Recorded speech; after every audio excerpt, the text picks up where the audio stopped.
एक ऐसा स्टॉक जो 20 से भी अधिक कंट्रीज से अपने रॉ मटेरियल को इंपोर्ट करता है। और ये कंट्रीज दोस्तों इतनी ज़्यादा जियोग्राफिकली डाइवर्सिफाइड है, चाहे आप थाईलैंड एक तरफ ले लें, दूसरी तरफ रशिया, मोरक्को, इन तमाम चीज़ों से, इन तमाम देशों से ये कंपनी अपने रॉ मटेरियल इंपोर्ट करती है। ये ज्वेलरी मैन्युफैक्चरिंग में ये कंपनी है। ये कह लीजिए जो ज्वेलरी प्रोडक्ट्स होते हैं, जो लाइफस्टाइल प्रोडक्ट्स होते हैं, इनमें ये कंपनी काम करती है। लेकिन अभी इतना जो आप कह सकते हैं विपरीत समय है इस पूरे सेक्टर के लिए। प्लस जिन दो विश्व की बड़ी कह लीजिए इकोनॉमी से, और एक तो विश्व की सबसे बड़ी इकोनॉमी है, वहाँ पे इसका बिजनेस होता है, लेकिन दोनों ही जगहों पे बड़ा इकोनॉमिक क्राइसिस आने की बातें हो रही हैं, इन्फ्लेशन की बातें हो रही हैं। और यही कारण है ये स्टॉक अपने ऊपरी स्तरों से, जब मैं ये वीडियो बना रहा हूँ, मोर देन 63%, जी हाँ दोस्तों 63% ये स्टॉक टूट चुका है। नमस्कार दोस्तों, मेरा नाम है अमिताभ मिश्रा और आज बात करने वाला हूँ मैं वैभव ग्लोबल के ऊपर। देखिए, वैभव ग्लोबल के ऊपर मैंने जब लास्ट टाइम वीडियो बनाया था, ये स्टॉक वही 300 के आसपास ट्रेड कर रहा था। लेकिन तब मैंने कहा था कि ये वो स्टॉक है दोस्तों जो एक समय में सिर्फ आप कह सकते हैं कि 28 मार्च से 6 अप्रैल के बीच ये स्टॉक 42% का रिटर्न दिया था। यानी सिर्फ 6 से 7 दिनों में 42% का रिटर्न। उस टाइम मैंने वीडियो बना के कहा था, क्योंकि उस समय मेरी खुद की भी पर्सनल होल्डिंग थी इस वैभव ग्लोबल में।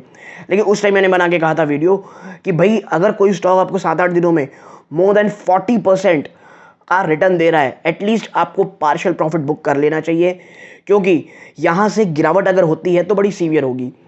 और देखिए दोस्तों, उसके बाद से जो स्टॉक टूटा है 300 के आसपास, आप कह सकते हैं ये आप जब मैं वीडियो बना रहा हूँ वहाँ पे एक बहुत बड़ा सपोर्ट और वहाँ कंसोलिडेट कर रहा है, उसे तोड़ नहीं पा रहा है। लेकिन आपको पता है जब कोई सपोर्ट में स्टॉक बार बार जाता है, वो सपोर्ट बहुत वीक हो जाता है।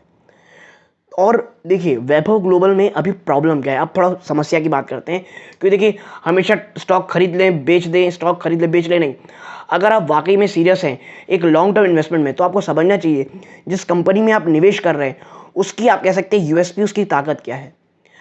आप एक कंपनी के बारे में सोचिए जिसकी जो आप कह सकते हैं जो टोटली आप कह सकते हैं एक इंडियन कंपनी है, बिजनेस कहाँ करती है, पूरे वर्ल्ड की टॉप 2 इकोनॉमीज, टॉप 2 तो नहीं कहना चाहिए, वर्ल्ड की टॉप 5 इकोनॉमीज जो आती हैं उसमें है ये इनका नाम, यूएसए, यूके।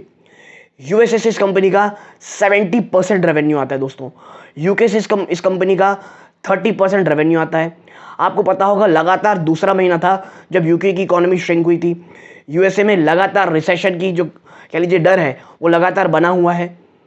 इन्फ्लेशनरी माहौल दोनों ही जगहों पे बहुत भयंकर है। एक की दोनों ही कंट्रीज अपने 20-20, 30-30 साल का रिकॉर्ड तोड़ रही हैं, इतना ज़्यादा इन्फ्लेशन है। तो ये प्रॉब्लम है कि जो इनका मेन बिजनेस ही जो आता है 100% बिजनेस, वहीं दो जो बड़ी इकोनॉमीज हैं वहीं इकोनॉमिक क्राइसिस का खतरा बना हुआ है। बात करें, मैंने आपसे पहले बताया 20 से ज़्यादा कंट्री से ये अपना रॉ मटेरियल इंपोर्ट कराती हैं। इंपोर्ट का कॉस्ट, इंपोर्ट एक्सपोर्ट का कॉस्ट ह्यूज बढ़ा है दोस्तों, क्रूड ऑयल और अन सप्लाई चेन इश्यूज़ के कारण। जो इनके जो मार्जिन्स हैं उनमें बहुत डेंट कर रहे हैं। और जो रॉ मटेरियल इंपोर्ट करना भी है, जो अन्य जगहों से रॉ मटेरियल मंगाना भी है, वहाँ से भी चीज़ें हालात कुछ ठीक नहीं है। रशिया से आता है इनका, आपको पता है रशिया यूक्रेन वॉर के बाद क्या हाल, सैंक्शंस के बाद क्या हाल हो रखा है रशिया से, ठीक। तो अब तो ये कोई चिंताजनक बात, लेकिन देखिए स्टॉक ने इन तमाम चीज़ों को करेक्शन कर चुका है, अपने आप में आप कहते हैं एब्जॉर्ब कर लिया है। मैं ये नहीं कहता 300 इज़ अ बॉटम, लेकिन देखिए एक वैल्यू पिक होती है। अगर आप, मैं फिर कहूँगा, एक हाई रिस्क इन्वेस्टर हैं, वर्ड में मेरे ध्यान दीजिएगा, हाई रिस्क इन्वेस्टमेंट अगर आपको करनी है, मुझे लगता है वैभव ग्लोबल एक अच्छी पिक हो सकती है। लेकिन आप देखिए कंसर्न अभी भी बने रहेंगे। शायद Q1 के जो नतीजे आ रहे हैं वहाँ भी आपको परेशानी देखने को मिले, और यदि 300 का लेवल टूटता है चीज़ें और भी ज़्यादा ख़राब हो सकती हैं। लेकिन मैं फिर कहूँगा दोस्तों कि वैभव ग्लोबल एज अ कंपनी कोई इशू नहीं है। अब आप समझिए ये कंपनी वो कंपनी है जो दोनों ही जगहों में आप कह लीजिए डिजिटली एडवर्टाइजमेंट करके और वेब पोर्टल चला के वहाँ बिजनेस कर रही हैं। अगर मैं बात करूँ इनकी, कह सकते हैं आप जो यूएसए में है, इनके पास एलसी, जो शॉप एलसी है ये यूएस में चैनल चलते हैं, और शॉप टेजेसी है ये यूके में चलते हैं। और इन दोनों के ही वेब पोर्टल भी हैं, इनके थ्रू ये शॉपिंग करती है। और आप समझिए इस चीज़ को कि इनका जो मैन्युफैक्चरिंग और सोर्सिंग यूनिट इंडिया में ही है, मुंबई में और जयपुर में, दोनों जगह मैन्युफैक्चरिंग और सोर्सिंग यूनिट। तो ये कंपनी का एक ये है दोस्तों कि इंडिया की कंपनी है, जिस देशों में वो काम कर रही है, अगर इतने सालों से अगर वहाँ उसका वर्क चल रहा है, क्योंकि देखिए इसकी जो स्थापना हुई थी 1989 में इस कंपनी फाउंडेड हुई थी। तो इतने लंबे समय से कोई कंपनी अगर यूएस यूके में इतना लंबा बिजनेस कर रही है तो फंडामेंटली वो बड़ी स्ट्रांग होगी।